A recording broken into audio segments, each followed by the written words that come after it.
Now we are going to start my lecture. और किसी को कोई क्वेश्चन पूछना हो तो ठीक है, नहीं तो क्वेश्चन आप लोग को स्क्रीन पे दिख रहा है, इसका आंसर बताने की कोशिश कीजिए और मैं पढ़कर सुना दे रहा हूँ। Choose the statement which hold true for the non polar and polar molecular solids. ठीक है, दोनों के लिए ट्रू हो बताना है आपको। पहला, the constituent particles in both the solids are held by London forces. पहला स्टेटमेंट है कि जो पोलर सॉलिड्स है और नॉन पोलर सॉलिड्स है दोनों में लंदन फोर्सेस क्या है? Dispersion force. Dispersion force generally किसके लिए होता है? Dispersion force non polar molecules के लिए ही होता है, जो कि होमोडाइएटॉमिक मॉलिक्यूल्स होते हैं।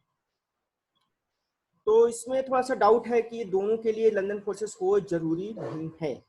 वो type of solid belongs to the category of amorphous solids. बताओ भाई, क्या ये जो नॉन पोलर और पोलर मॉलिक्यूलर सॉलिड्स क्या एमॉर्फस सॉलिड से बिलोंग करते हैं? आप पोस्टली नहीं करते हैं एमॉर्फस सॉलिड से, क्योंकि ये तो क्रिस्टलाइन सॉलिड्स के टाइप्स है ना। थर्ड स्टेटमेंट देखो, वो types of solids belong to the category of crystalline solids. ये लग रहा है क्योंकि दोनों भाई मॉलिक्यूलर सॉलिड्स क्या है? क्रिस्टलाइन सॉलिड्स का ही प्रकार है, आप लोगों ने देखा। वो solids are good conductor of electricity. It's depend on the किस कंडीशन में है वो। तो आप लोग के हिसाब से क्या आंसर होगा? Reply me anyone. A B C D आप लोगों ने देख लिया, आपको बताना है कि पोलर नॉन पोलर मॉलिक्यूल्स दोनों के लिए ट्रू हो। तो इंडिकेशन तो मैंने दे दिया है, आप लोग रिस्पॉन्स करो जल्दी। क्या किसमें मैं टिक करूं? Ayush Shukla, reply me. आवाज आ रही है तुमको कि नहीं? पिंकी, अमन, विश्वकर्मा, बताओ बेटा एबीसी में से क्या टिक करूं? सी। ठीक है, that's good. C will be of coursely correct, क्योंकि दोनों क्रिस्टलाइन सॉलिड्स के प्रकार है। नेक्स्ट क्वेश्चन,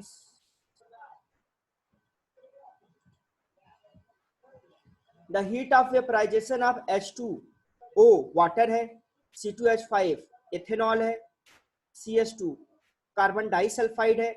वैल्यू दे दिया 14.6, 38.6, 26.8 kilojoule per mole respectively.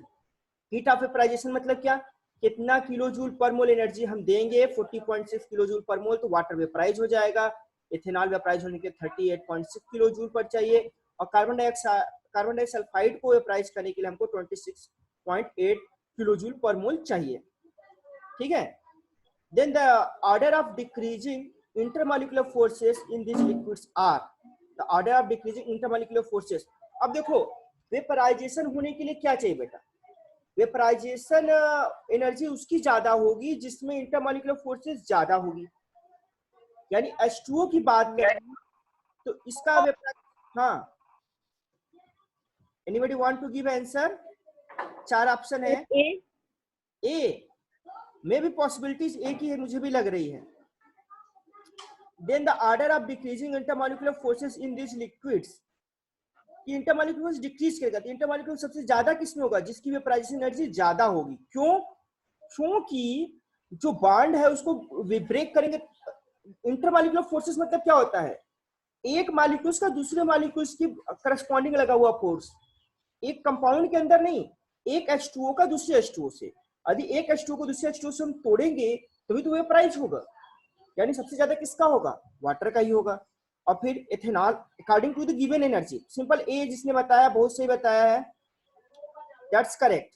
यहाँ लिखा है heat of vaporisation of water, ethanol, ethyl alcohol जिसको बोलते हैं, and carbon disulfide are this respectively, as it is proved that greater the heat of vaporization, greater is the intermolecular forces. Therefore, the correct decreasing order of intermolecular forces of this liquid are H2O, C2H5, OH and CS2. Clear? That's so simple questions. उसके बाद हम लोग बातें करेंगे next question में। Next question क्या कर रहा है? Which forces are responsible for holding the constituent particle in solid carbon dioxide? Carbon dioxide है, आपको बताने इसमें कौन सा फोर्स लग रहा है? Weak dispersion force, strong London force, strong dipole force, van der Waals force. इन 4 में से कौन सा आंसर बताऊं मैं? ये आपको बताना है। देखो, डाइपोल फोर्सेस का होना बड़ा मुश्किल है, क्योंकि CO2 है ना, CO2 कार्बन डाइऑक्साइड, इसमें कोई उतना ज्यादा डिफरेंस नहीं है। कार्बन ऑक्सीजन में electronegative, so it's not correct answer. Anybody can reply me? What about Dispersion. D? Van der Waals forces. Dispersion sir.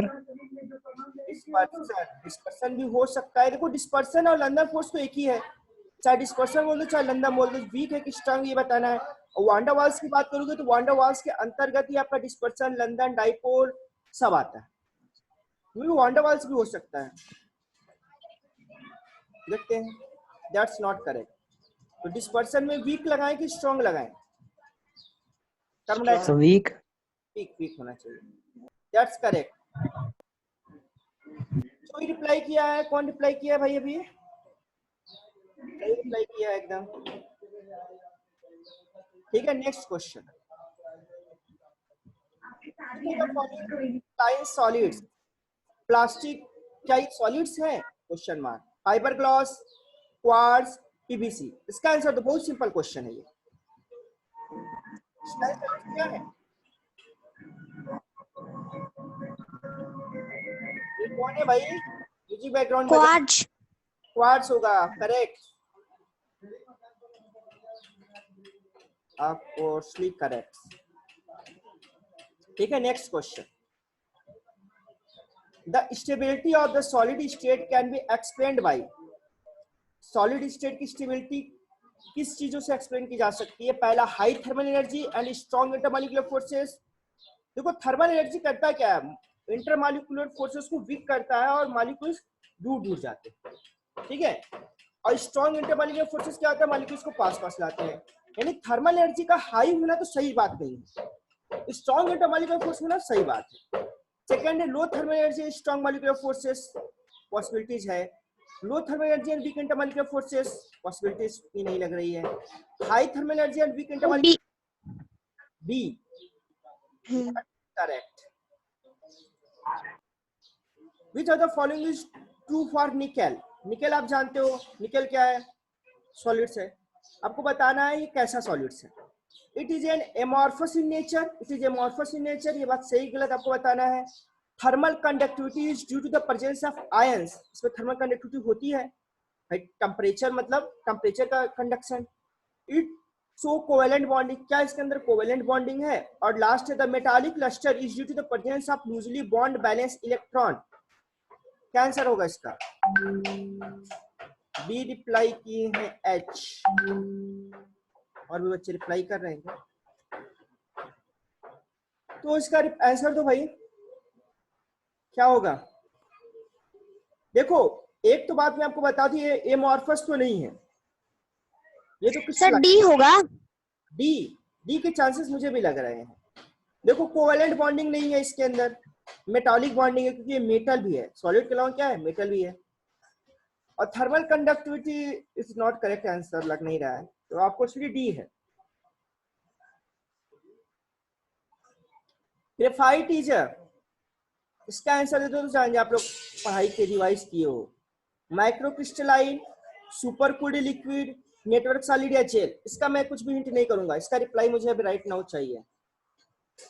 Sir gel. Sir B शायद. Super cooled liquid, C. Network solid.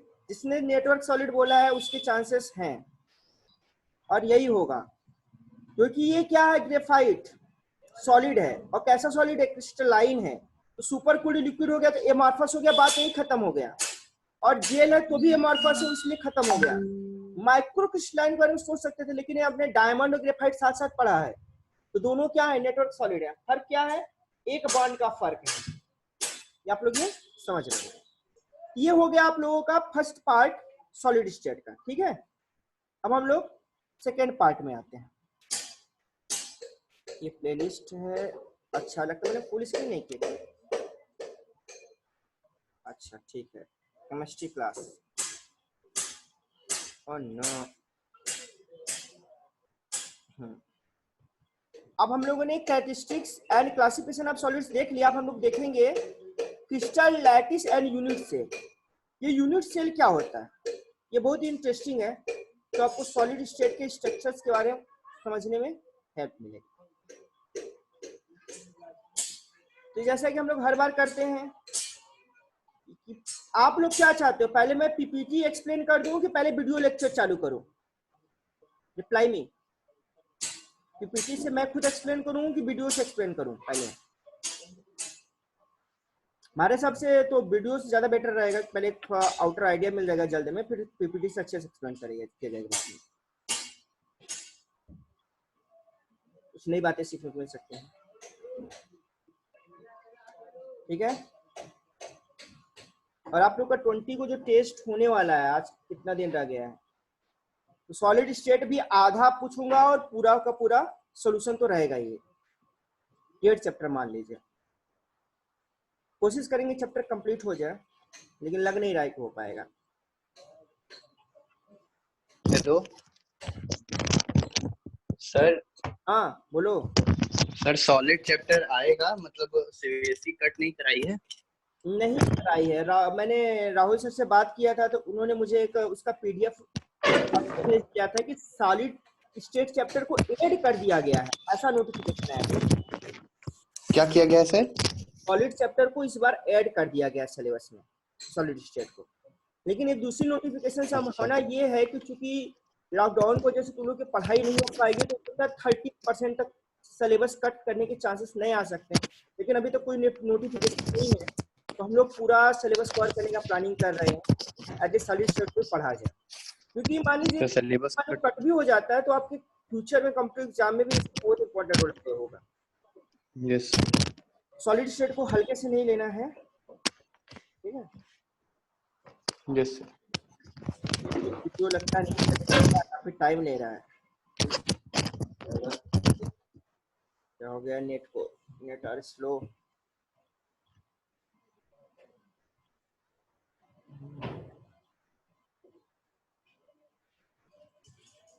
ठीक है,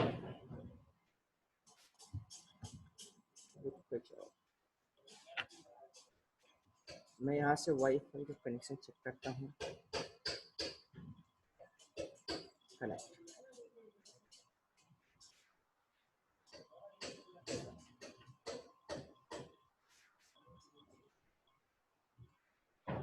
एक बार इसको हटा देता हूँ। देखो ये लेक्चर नोट्स है, ये तो चल जा रहा है। एक बार वीडियो को फिर से देखते हैं, इस बार नहीं चलेगा तो लेक्चर नोट से ही पढ़ाऊंगा, उम्मीद है इस बार चल जाएगा।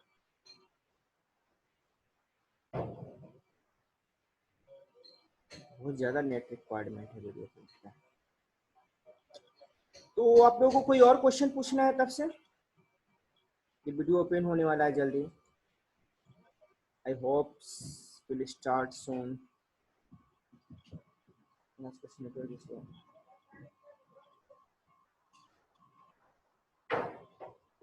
ऐसे ही करता रहा।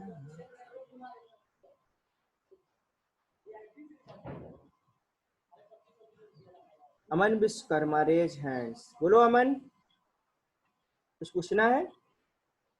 नो सर, गलती से हो गया। नहीं कोई बात नहीं, चलो ठीक है। अमन मैसेज चेक करो। क्या हुआ प्रतीक, मैसेज क्यों कर रहे हो तुम?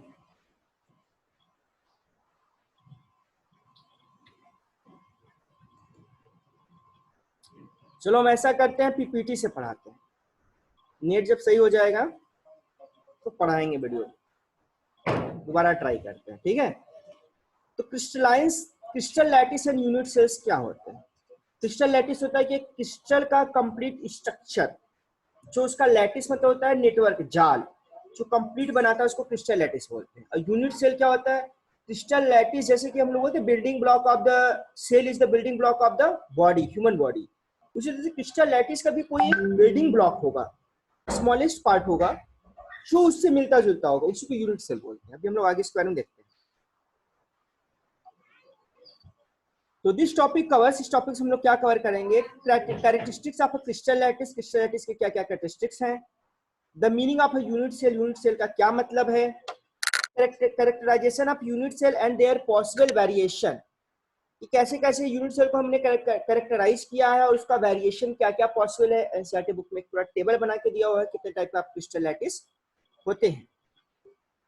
उसके बाद calculation of the number of atoms per unit cell, number of atoms per unit cell का हम क्या करेंगे, कैलकुलेशन करेंगे। ठीक है, लोग अभी भी ऐड हो रहे हैं। चलो ये देखो क्या लिखा है, structure of solid in introduction. Look at this beautiful rangoli, यहाँ पे एक रंगोली है, ठीक है। It seems like a complex and huge piece of art. ये काफी कॉम्प्लेक्स लग रहा है आपको, काफी बड़ा सा लग रहा है, काफी बेहतरीन डिजाइन है। But look again and you will notice that it is just a simple repetition of same simple basic structure. एक बेसिक स्ट्रक्चर है जिसको कंटिन्यूअस क्या कर रहा है, ये रिपीट कर रहा है। उसी रिपीटेशन की वजह से कैसा बन गया है, अपने आप में कॉम्प्लेक्स बन गया है। वही कॉन्सेप्ट है यहाँ भी। क्रिस्टल लैटिस क्या है, अपने आप में एक कॉम्प्लेक्स रंगोली जैसा है, और एक यूनिट सेल क्या है, एक सिंपल पार्ट है जिसको यदि हम रिपीट करते जाए यूनिट सेल को, तो क्रिस्टल लैटिस अपने आप बन जाएगा। यहाँ मैं बता दूं कि एक यूनिट सेल, और इसको यदि 8 हम कर दें 8 टाइम आगे पीछे हर तरह से 3 डायमेंशनल में, तो क्रिस्टल लैटिस बन जाएंगे। मतलब कह सकते हैं कि 8 यूनिट सेल मिलके एक क्रिस्टल लैटिस बनाता है। यहाँ पे इसको ध्यान से देख सकते, एक आगे एक पीछे, एक आगे पीछे 4 हो गए, नीचे भी एक आगे एक पीछे, एक आगे पीछे, 4 4 8। ठीक है, similarly the structure of crystalline solids looks complex and complicated as if it is made up of many irregular units. In reality, though it is a mere repetition of one small basic units. Let us learn more about the structure of solids. तो एक unit cell का आप लोगों को एक मोटा मोटा idea मिल गया। ठीक है, crystal lattice and it's characteristics. पहले हम क्रिस्टल लैटिस को समझेंगे होता क्या है। एक क्रिस्टल और space lattice is a regular and periodic arrangement of infinite sets of points in 3 dimensional which represent the structure of crystalline solids. क्या कर रहा है, इनफाइनाइट सेट मतलब क्या, क्रिस्टल कितना बड़ा है वो डिपेंड करता है कि कितने हमारे पास क्रिस्टल लैटिस होंगे। ये 3 डायमेंशनल अरेंजमेंट शो कर रहा है। एक सिंपल सा क्रिस्टल लैटिस है। लैटिस, क्रिस्टल लैटिस में एक लैटिस पॉइंट्स होते हैं जहां पे कि एटम्स अरेंज होते हैं। देखो ये देख रहे हो, जहां जहां एटम हो क्या है, लैटिस पॉइंट्स है। ठीक है, तो 3 डायमेंशनल अरेंजमेंट को एक फिक्स अरेंजमेंट पीरियडिक है। पीरियडिक में जो एक पीरियड के बाद रिपीट होता हो, एक टाइम के बाद फॉलो करता हो प्रीवियस पैटर्न, तो पीरियडिक, इसलिए पीरियडिक टेबल नाम पड़ा है केमिस्ट्री के टेबल्स का। क्यों, क्या होते हैं वहां पे जो एलिमेंट्स होते हैं, एटम्स होते हैं, उनके नेचर एक ग्रुप में क्या होते हैं, सिमिलर आते हैं। पीरियडिक होता है कि 8 एटम्स के बाद फिर से रिपीट कर रहा है शुरुआत में, बाद में 18 के बाद रिपीट कर रहा है। ये क्या है, तो एक पीरियड में properties of the elements same हो रहे हैं। तो यहाँ भी पीरियडिक अरेंजमेंट। उसके बाद हम बात करेंगे what is a unit cell. Unit cell क्या हुआ भाई, क्रिस्टल लैटिस समझ गए, 3 डायमेंशनल अरेंजमेंट है, लैटिस है, इनफाइनाइट सेट है जो पीरियडिक अरेंजमेंट में अरेंज्ड है।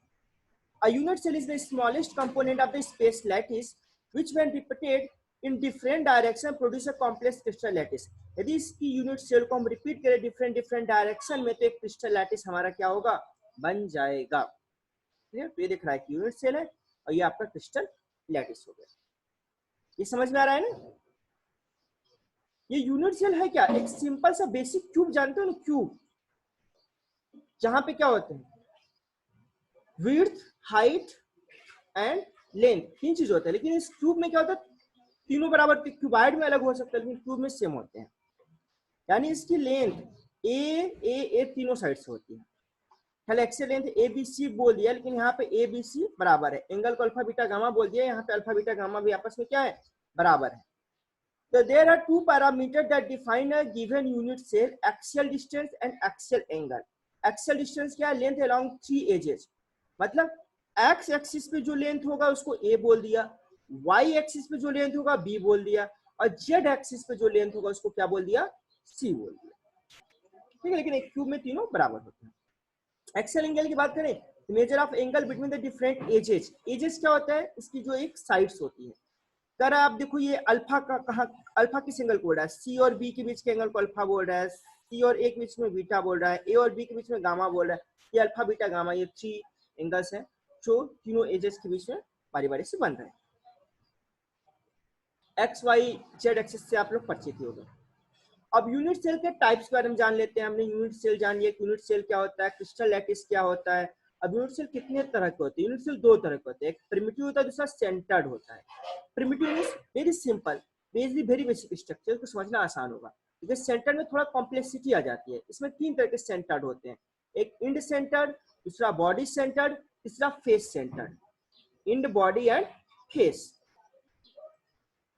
अब देखते हैं या यूनिट सेल प्रिमिटिव और सेंटर्ड, ये तो हो गया। Primitive cells are also called simple unit cell. Primitive cells को हम क्या बोलते हैं? सिंपल यूनिट सेल बोलते हैं।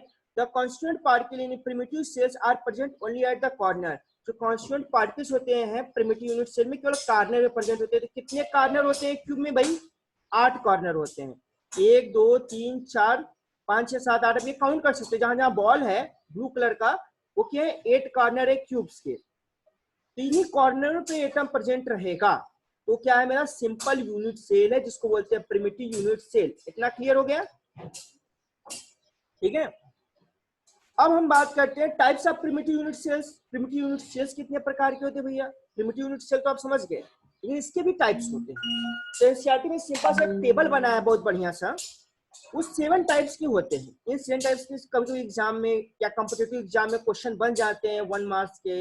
टेट्रागोनल का क्या कंडीशन है कि A equal to B, B is not equal A B आपस में बराबर है, लेकिन दोनों सी के बराबर नहीं है। अल्फा बीटा गामा तीनों 90 डिग्री एंगल होते हैं। तो आपको ये लर्न करना पड़ेगा। There are 7 type of primitive unit cell based on edge length and angle between the axes. पहला क्या है? पहला है क्यूबिक। क्यूबिक में क्या होता है? A equal to B equal to C, alpha equal to beta equal to gamma is 90 degree. Cubic हो गया। क्यूब के बारे में मैंने बताया था कि शुरुआत में यूनिट से हम क्यूब को ही लेके पढ़ेंगे, लेकिन ऐसा नहीं कि क्यूब ही होता है। 7 तरह की पॉसिबिलिटीज होती है, 7 तरह की ही सब के एग्जांपल्स होते हैं सॉलिड में। एग्जांपल्स भी एनसीईआरटी में दिया हुआ है, यहाँ पे आगे आप लोग एग्जांपल्स को देखेंगे। दूसरा है टेट्रागोनल, जहाँ ए बी बराबर है। देखो यहाँ ए कर दिया है, ए और बी लेंथ एंड विड्थ बराबर, लेकिन हाइट क्या है? अलग है, और एंगल तो बराबर ही होंगे 90 डिग्री। आर्थोरोम्बिक तीसरा केस है, जहां ए बी सी तीनों का लेंथ क्या है? डिफरेंस है, लेकिन एंगल फिर भी बराबर है, अल्फा बीटा गामा। ठीक है। एंड ऊपर के तीनों आप क्या देख रहे हो? एंगल बराबर है, लेंथ बराबर इसमें है, इसमें एक लेंथ बराबर नहीं, इसमें दोनों लेंथ आपस में बराबर नहीं है, तीनों की लेंथ अलग अलग है। थर्ड फोर्थ आता है रोम्बोहेड्रल। रोम्बोहेड्रल खास बात क्या है? ए बी सी तो बराबर है, लेंथ तो बराबर है, लेकिन एंगल का क्या हो गया? एंगल का मैटर फंस गया। एंगल क्या है? अल्फा बीटा गामा तीनों बराबर तो है आपस में, लेकिन वो 90 डिग्री के इक्विवेलेंट नहीं है। इस बात को ध्यान देना है। हेक्सागोनल, हेक्सागोनल नाम से ही जाहिर है कि देखो अल्फा और बीटा का 90 डिग्री एंगल तो होगा, लेकिन गामा 120 डिग्री बनाता है हेक्सागोन में, थर्ड एंगल। और ए बी तो बराबर रहेंगे, लेंथ और विड्थ तो बराबर है, लेकिन हाइट हेक्सागोन का क्या होता है? अलग होता है। इसको बोलते हैं हेक्सागोनल। ठीक है। इसके बाद आ गया मोनोक्लिनिक। मोनोक्लिनिक की बात कर लो तो ना, इसमें ए बी सी तीनों बराबर नहीं है, अल्फा और गामा बराबर है जो कि 90 डिग्री है, लेकिन वो बीटा के बराबर नहीं है। दो एंगल 90 डिग्री है और तीसरा अलग है और 90 नहीं है। ट्राइक्लिनिक एकदम अपोजिट है क्यूबिक के। ट्राइक्लिनिक किसके अपोजिट है? क्यूबिक के। देखो क्यूबिक में ए बी सी तीनों आपस में बराबर है, अल्फा बीटा गामा तीनों बराबर है, प्लस 90 डिग्री भी है। लेकिन ट्राइक्लिनिक की बात करो तो क्या भाई? ए बी सी तीनों आपस में बराबर नहीं है, प्लस अल्फा बीटा गामा आपस में तीनों बराबर नहीं है, प्लस 90 डिग्री भी नहीं है। तो 7 types of primitive unit cell है। एनसीईआरटी में टेबल बनाओ, इन 7 का आपको प्रॉपर्टीज लर्न होना चाहिए, और इनकी ये भी पता होना चाहिए नाम और प्रॉपर्टीज कि क्या क्या है, इनके फीचर्स, कि कहाँ पे कौन सा लेंथ बराबर है, कौन सा एंगल बराबर है, नहीं है, तो आपको देखना पड़ेगा। थोड़ा सा मेहनत करोगे तो लर्न हो जाएगा।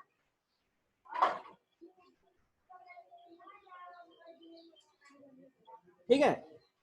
Types of primitive unit cell, there are 7 type of primitive unit cell based on edge length and angles between the edge. ये वही चीज है जो अभी हम लोगों ने पढ़ा, उसको डायग्राम में फिर से बस समराइज बस किया हुआ है।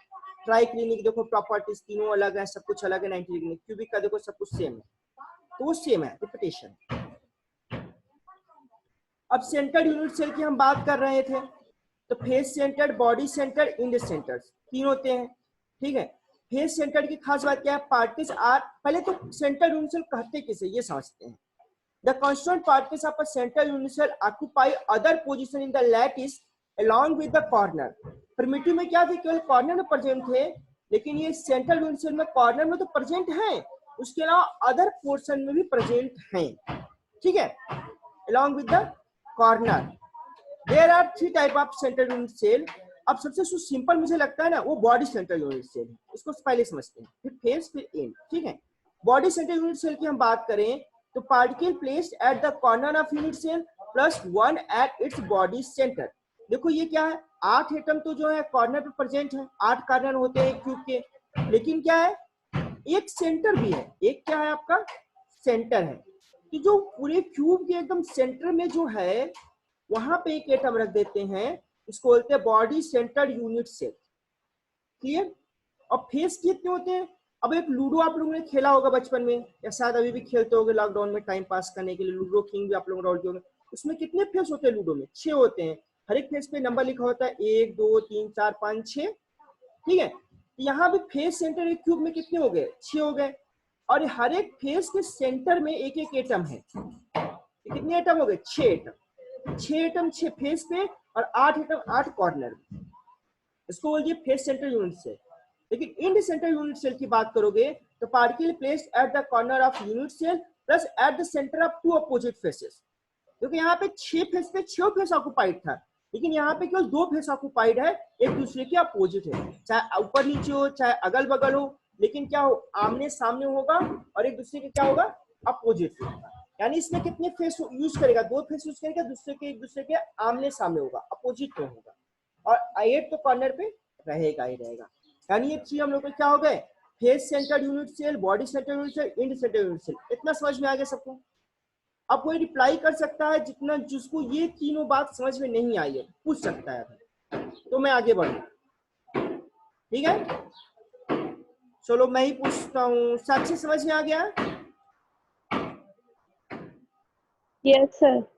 चलो तुम्हें समझ में आ गया और भी लोग समझ में आ गया होगा। जिसको समझ में नहीं आया वो क्वेश्चन पूछ सकता है, ठीक है? नहीं तो बाद में फिर तो मैं पूछूंगा ही तुम लोग से टेस्ट में। अब क्या भाई, वेरिएशन इन यूनिट सेल, मैंने बोला ना एग्जांपल भी इंपॉर्टेंट है। अब यहाँ एग्जांपल्स का टेबल अलग से बन गया है, एनसीईआरटी में भी दिया हुआ है, यहाँ भी दिया हुआ है, और आप लोग इसको नोट करने का भी टेंशन नहीं लो। नोट आप यूट्यूब पे मैं इसको अपलोड करूंगा तो वीडियो को पॉज करके आप लोग नोट कर लेना, यूट्यूब पे भी अपलोडेड होगा ये। तो क्रिस्टल सिस्टम क्या है? क्यूबिक है। क्यूबिक के 3 पॉसिबिलिटीज हो सकते हैं, या तो प्रिमिटिव क्यूबिक हो, बॉडी सेंटर्ड क्यूबिक हो, या फेस सेंटर्ड क्यूबिक हो। तीनों पॉसिबिलिटीज है, ठीक है? क्लास खत्म होने के 2 मिनट पहले बताइएगा सर, कुछ काम है। अच्छा प्रतीक, ठीक है। प्रिमिटिव बॉडीज फेस, तो क्यूबिक जो क्रिस्टल सिस्टम है, 7 टाइप ऑफ क्रिस्टल्स हैं, इसमें एक क्यूबिक है। और क्यूबिक के प्रकार कितने हो सकते हैं? प्रिमिटिव हो सकता है, बॉडी हो सकता है, फेस हो सकता है, होने को तो इंड भी हो सकता है, लेकिन इंड होता नहीं चाहिए, ठीक है? इसके एग्जांपल है sodium chloride, potassium chloride, silver, copper, zinc sulphide. Zinc sulphide में ब्रैकेट में जिंक ब्लेंड लिखा है। जिंक सल्फाइड की कई स्ट्रक्चर होते हैं, ठीक है? इसमें से जो ये क्यूबिक वाले पोर्शन में आता है उसको जिंक ब्लेंड बोलते हैं, ठीक है? जिंक सल्फाइड का फॉर्मूला तो वही होगा, ZnSe होगा। ये स्ट्रक्चर के हिसाब से उसका क्या कर सकते हो? एलोट्रॉप्स, एलोट्रॉप्स, ठीक है? एलोट्रॉप्स को आप जानते हो, डायमंड और ग्रेफाइट भी क्या है? एलोट्रॉप्स है। टेट्रागोनल की बात करें तो टेट्रागोनल में 2 पॉसिबिलिटीज है, primitive and body centred. Example है SnO2, CaSO4 और व्हाइट टीन, ठीक है? 3 SN होता है, SN 3 होता है। या आर्थोरोम्बिक की बात करोगे तो आर्थोरोम्बिक में primitive, body centre, face centre, end centre सभी की पॉसिबिलिटीज है। इसका example potassium nitrate, barium sulphate, rhombic sulphur and lead carbonate, PbCO3 होता है, ठीक है? रोम्बोहेड्रल की बात करो तो इसका केवल प्रिमिटिव ही पॉसिबल है, कोई और पॉसिबल नहीं है। इसमें क्वार्ट्स आता है, क्वार्ट्स जो क्रिस्टलाइन होता है, ठीक है? Sb, CaCO3 जिसको कैल्साइट बोलते हैं, और HgS जिसको सीने बार बोलते हैं, मरकरी सल्फाइड है ये। हेक्सागोनल की बात करो तो प्रिमिटिव की पॉसिबिलिटी है इसमें जिंक ऑक्साइड आता है, कैडमियम सल्फेट आता है, ग्रेफाइट आता है। ये सारे स्ट्रक्चर हेक्सागोनल को प्रेफर करते हैं। मोनोक्लिनिक की बात करो तो प्रिमिटिव है, इंड सेंटर्ड है। Monoclinic sulphur, lead chromate, Na2SO4, H2O, ये सब किसके एग्जांपल्स हैं? मोनोक्लिनिक के। ट्राइक्लिनिक की बात करो तो एक ही पॉसिबिलिटी है, प्रिमिटिव जो CuSO4, copper sulphate, hydrated copper sulphate बोलोगे इसको। इसमें 5 मॉलिक्यूल्स क्या है वाटर के? क्रिस्टलाइन फॉर्म में है, और K2Cr2O7 है पोटेशियम डाइक्रोमेट। कि किस चीज में क्या क्या पाया जाता है। देखो ये जो आपका क्वेश्चन है कि कौन सा कंपाउंड से पोटेशियम नाइट्रेट ही है, कैसे पता चल रहा है साइंटिस्ट को कि आर्थोरोम्बिक है।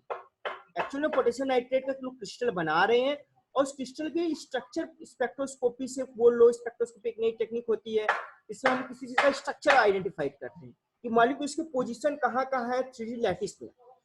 एक्सरे क्रिस्टलोग्राफी भी करते हैं। ये एक्सपेरिमेंटल फिनोमेना, हम एक्सपेरिमेंट के द्वारा इनके स्ट्रक्चर को आइडेंटिफाइड कर रहे हैं। एक बार आइडेंटिफाइड कर लिए, बार बार आइडेंटिफाइड करने की जरूरत नहीं है। एक बार आइडेंटिफाइड आप कर लिए तो आपका काम हो गया, तो आपको पता चल गया कि ये आर्थोरोम्बिक होता है पोटेशियम नाइट्रेट। ठीक है, देखो प्रिमिटिव का मतलब होता है वेरी सिंपल।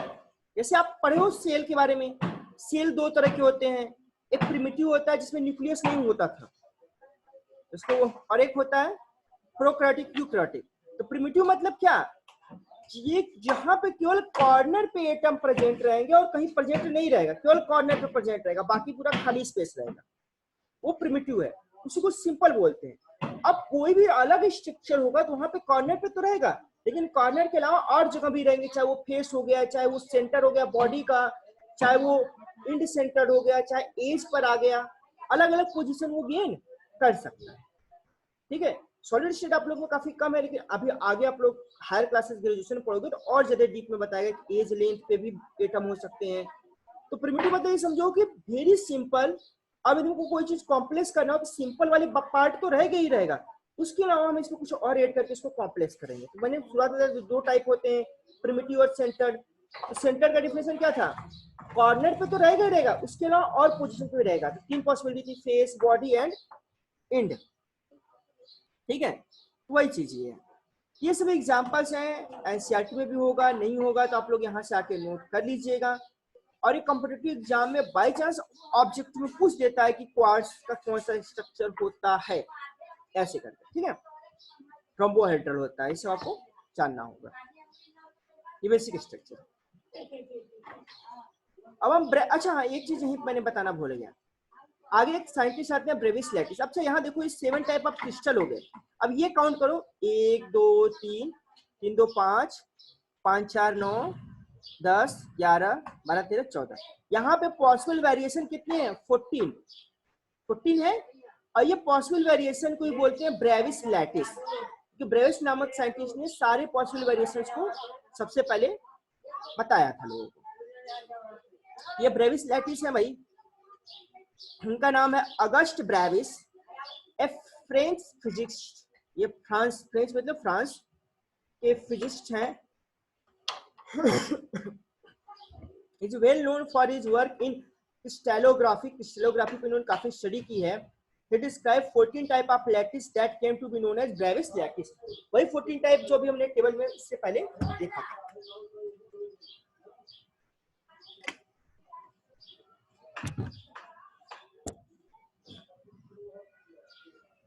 ठीक है,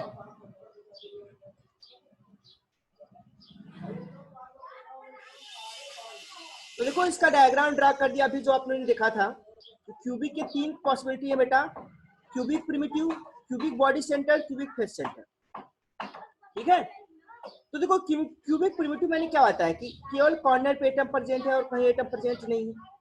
बॉडी सेंटर में क्या होगा कि कॉर्नर पे तो है, एकदम क्यूब की जस्ट सेंटर में, होल क्यूब के सेंटर में एटम है, वो आपका बॉडी सेंटर हो गया। ठीक है, फेस सेंटर की बात करोगे, यहाँ पे आपको 3 फेस में दिख रहा है, बाकी 3 में क्यों नहीं दिख रहा है, क्योंकि ये ढके हुए हैं। एक यहाँ भी होना चाहिए, एक यहाँ भी होना चाहिए, नीचे भी होना चाहिए, दिखाया नहीं है लेकिन यहाँ पे प्रेजेंट है। ठीक है, टेट्रागोनल ये 3 स्ट्रक्चर हो गया, काउंट करते जाना, 3 ये 2 ये। टेट्रागोनल में 2 पॉसिबिलिटी होता है प्रिमिटिव। तो टेट्रागोनल के स्ट्रक्चर की क्या है कि ए भी बराबर है, सी बराबर नहीं है। तो देखो ए भी बराबर लग रहा है, सी की लंबाई थोड़ी क्या है, ज्यादा है। ठीक है, तो टेट्रागोनल में क्या होता है, 2 पॉसिबिलिटी है, एक प्रिमिटिव बॉडी सेंटर। हाँ, कोई क्वेश्चन पूछना चाहता है? प्रतीक सर एग्जाम के बाद क्लास चलेगा कि नहीं? एग्जाम के बाद ये मैनेजमेंट बता पाएगा बेटा, हमें लगता है शायद 20 मई लास्ट डेट होगा, उसके बाद आप लोगों को रेस्ट दे दिया जाएगा, उसका जुलाई में जो होगा सो होगा, ठीक है। यही पूछना था। हाँ, यदि मैनेजमेंट बोलेगा कि नहीं क्लासेस चलनी है तो बस हम लोग करेंगे, ठीक है।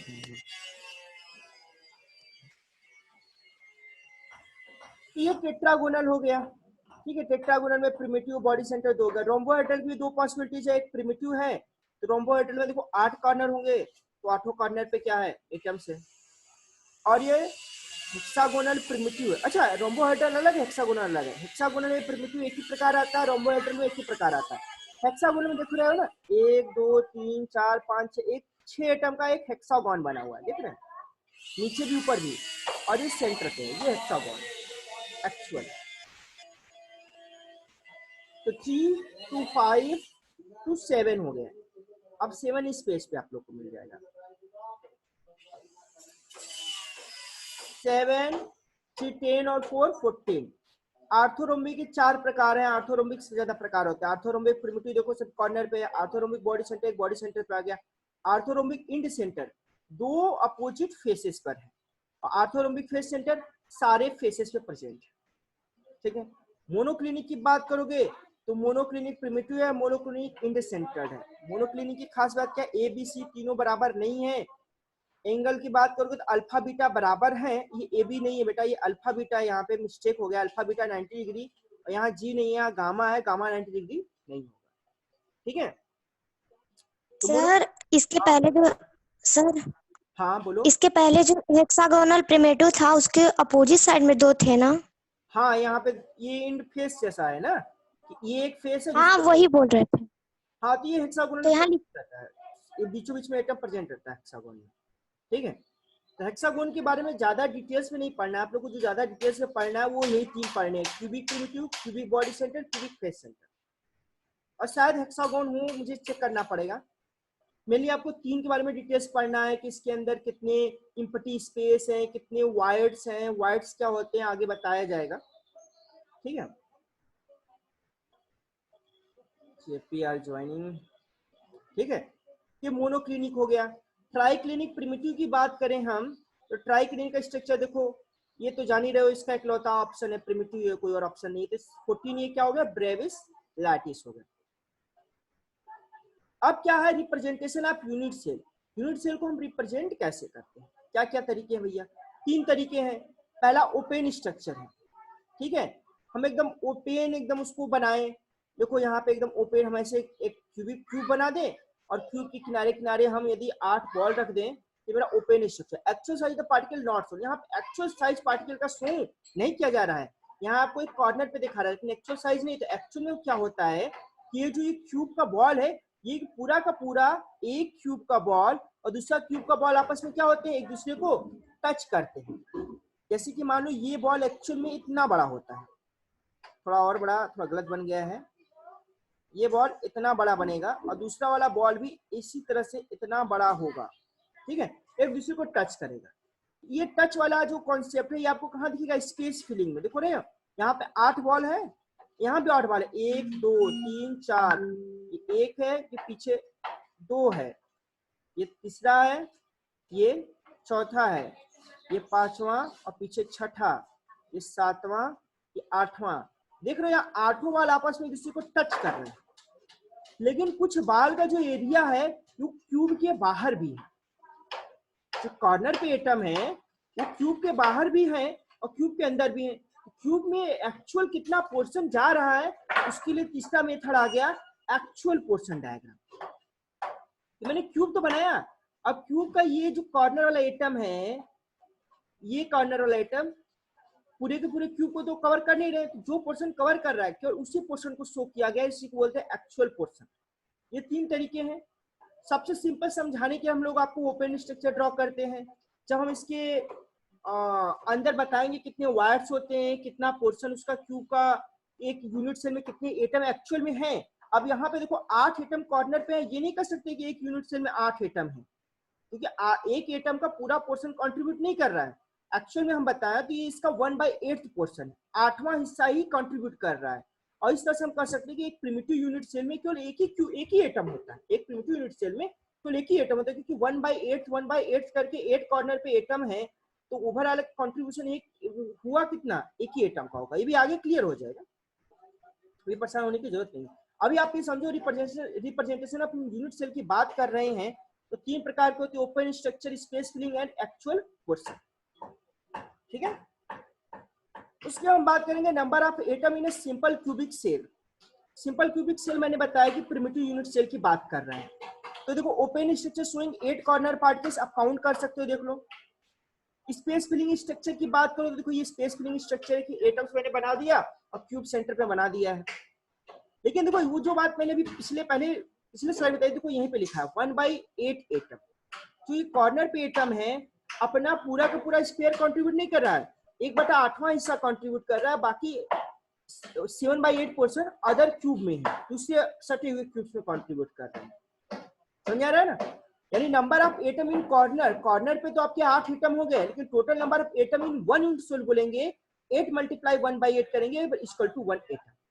यदि हम बोले कि प्रिमिटिव यूनिट सेल जो है मेरा, उसमें कितने एटम होते हैं, तो मेरा आंसर होगा 1 एटम। ये बात सबको समझ में आई कि नहीं? ये सबसे इंपॉर्टेंट पॉइंट है सॉलिड स्टेट का। ये नहीं समझ में आएगा, आगे जो भी मैं बताऊंगा वो बिल्कुल नहीं समझ में आने वाला है। ये आप लोगों को समझ में आया? ये कहना क्या चाह रहा है कि देखो 3 स्ट्रक्चर होते हैं, ओपन स्ट्रक्चर, स्पेस फिलिंग और एक्चुअल पोर्शन। एक्चुअल पोर्शन मुझे पता चलता है कि कितना पोर्शन उस बॉल का, स्फीयर का जो हम दिखा रहे हैं उस यूनिट सेल के अंदर में है। 8 तो कॉर्नर पे है, लेकिन उस 8 एटम्स के ओनली 1/8 पोर्शन कंट्रीब्यूट कर रहे हैं, तो क्या होगा, 8 × 1/8 करके ओवरऑल एक यूनिट सेल में एक ही एटम आपका रहेगा। इतना आई होप आप लोग को समझ में आ गया होगा। यदि नहीं समझ में आ रहा तो कोई क्वेश्चन पूछ सकते हो, चाहे चैट में चाहे वॉइस से। आस्क मी फास्ट, वरना मैं थोड़ा आगे बढ़ जाऊंगा। ठीक है, इस सिंपल यूनिट सेल में आपको जब भी पूछूंगा मैं कि कितने एटम होते हैं, तो आप बोलोगे 1 एटम। वैसे दिखाने के लिए आप इंस्ट्रक्शन दिखाओगे कि 8 लैटिस पॉइंट है जहां पे एटम है और उनका कंट्रीब्यूशन 1/8 था। क्लियर? अब हम बात कर रहे हैं number of atoms in a body centred unit cell. अब बॉडी सेंटर्ड की बात कर लेते हैं। तो आप ये बात हमेशा दिमाग में रख लो कि जो भी कॉर्नर में एटम है उनका कंट्रीब्यूशन 1/8 होता है, और सेंटर वाले का तो कंट्रीब्यूशन पूरा का पूरा होगा। सेंटर वाले का कोई टेंशन नहीं है, वो किसी और यूनिट सेल में तो जा नहीं रहे, एकदम सेंटर में ही मौजूद है। ठीक है, यहाँ पे देख सकते हैं एक्चुअल पोर्शन ऑफ एटम्स में इन वन यूनिट सेल के, कि देखो 8 एटम तो कॉर्नर में जिनका कंट्रीब्यूशन तो 1 हो ही जाएगा, 1/8 × 1/8 इक्वल टू 1, लेकिन जो सेंटर में उसका 1 हो जाएगा। यानी ओवरऑल जो बॉडी सेंटर यूनिट सेल हो गए उसमें कितने एटम हो गए, 2 एटम हो गए आपके। अब प्रिमिटिव में कितने एटम थे, केवल 1 एटम थे। वॉइस नहीं आ रही है sir, can not understand the term primitive. ठीक है, वॉइस आ रही है कि नहीं भैया? और लोग रिप्लाई करो, क्या प्रॉब्लम है? अनुराग आ रही है सर। आ रही है ना? ठीक है, लगता है प्रतीक तुम्हारा नेटवर्क प्रॉब्लम होगा, इसलिए वॉइस नहीं आ पा रही होगी बेटा। अब आने लगे, ठीक है। पी में क्या कर रहा था, बॉडी सेंटर्ड यूनिट सेल में कितने एटम हो जाएंगे आपके, 2 एटम। कॉर्नर वाले का कंट्रीब्यूशन जो कि 8 होते हैं, 8 × 1/8 1 हो जाएगा। सेंटर वाला जो बॉडी के सेंटर में, उसका तो किसी और यूनिट सेल से शेयरिंग है ही नहीं, एक लौता सेंटर में है, तो 1 + 1 = कितने हो जाएंगे, 2 एटम। मैंने हमारे रिप्लाई क्या होगा, body centre cubic unit cell में कितने एटम हो जाएंगे, 2 एटम्स हो जाएंगे। ठीक है, अब हम फेस सेंटर की इस तरह से बात करेंगे। देखो फेस सेंटर में कहाँ एटम्स होते हैं, एक तो कॉर्नर पे है ही, प्लस हर एक फेस में है। अब मैं आपसे पूछूं, ये एक्चुअल पोर्शन वाला डायग्राम आप ध्यान से देखो, ये जो फेस पर है इसका कंट्रीब्यूशन कितनी यूनिट सेल से होगा, 2 ही यूनिट सेल से होगा। आधा एक यूनिट सेल में, आधा दूसरे यूनिट सेल में। और कोई पॉसिबिलिटीज है क्या, नहीं है। ठीक है, ये देख रहे हो ना, साफ साफ आधा स्फीयर दिख रहा है आपको यहाँ पे, हाफ स्फीयर। यानी जितने भी एटम फेस के सेंटर पे हैं वो 50% कंट्रीब्यूट करेंगे एक यूनिट सेल में, और बाकी 50% कंट्रीब्यूट करेंगे ऊपर वाली यूनिट सेल में, अपने से बगल वाली यूनिट सेल में कंट्रीब्यूशन करेंगे। ठीक है, तो हम कर सकते हैं number of corner atom in one unit cell equal to 8 × 1/8 equal to 1 atom. लेकिन number of face centered atoms per unit cell कितने हो जाएंगे? 6 फेस होता है। मैंने बताया लूडो को दिमाग में रखो, लूडो के गुट्टी में पासा जिसको बोलते हो, तो उसमें 6 फेस होते हैं। 6 × 1/2 क्यों? क्योंकि फेस के सेंटर पे जो एटम है वो 50% कॉन्ट्रीब्यूशन कर रहा है। 6 × 1/2 इक्वल टू कितने एटम हो जाएंगे? 3 एटम हो जाएंगे। सर टाइम ओवर हो गया है इसलिए बार बार डिस्कनेक्ट हो जा रहा है। अच्छा टाइम ओवर हो गया है, लेकिन हमारे यहाँ पे टाइम ओवर नहीं हो रहा है। एक्चुअल में स्लाइड खत्म करके टाइम ओवर करना चाहता हूँ, ठीक है? तो वैसे 5 मिनट वैसे मैं खत्म कर दूंगा, 5 मिनट और टाइम है, चिंता वाली बात नहीं है, ठीक है? लगता है मेरा जो जूम ऐप है पहले 40 मिनट था, 40 मिनट से ज्यादा टाइम भी देने लगा है। जब तक मैं काटूंगा नहीं कटेगा नहीं। लगता है अपग्रेड हो गया अपने आप, ठीक है? Total number of atom per unit cell कितने हो जाएंगे? 1 + 3, 1 कॉर्नर की वजह से, 3 किसकी वजह से? फेस, यानी 4 एटम। यानी सबसे ज्यादा एटम किसी क्यूबिक यूनिट सेल में होता है तो उसका आंसर है फेस सेंटर यूनिट सेल। और कितना होता है एक यूनिट सेल में? 4 एटम। 4 से ज्यादा किसी में और में नहीं होता। सर आप मत करिए, सबको अपने आप कट कर दीजिएगा आप कंप्यूटर पर, ठीक है? ठीक है ठीक है ठीक है, मैं कंप्लीट कर दूंगा। तो ये सबको फेस सेंटर वाला मैटर समझ में आ गया। देखो 3 चीज मैंने बता दिया। सिंपल यूनिट सेल जिसको प्रिमिटिव यूनिट सेल बोलते हैं उसमें केवल 1 एटम आएगा। बॉडी सेंटर में 2 एटम हो जाएंगे और फेस सेंटर में कितने हो जाएंगे? 4 एटम हो जाएंगे। क्लियर? इसमें कोई डाउट नहीं होना चाहिए। अब खत्म ही हो गया है। समिंग अप, समिंग अप में क्या है भाई?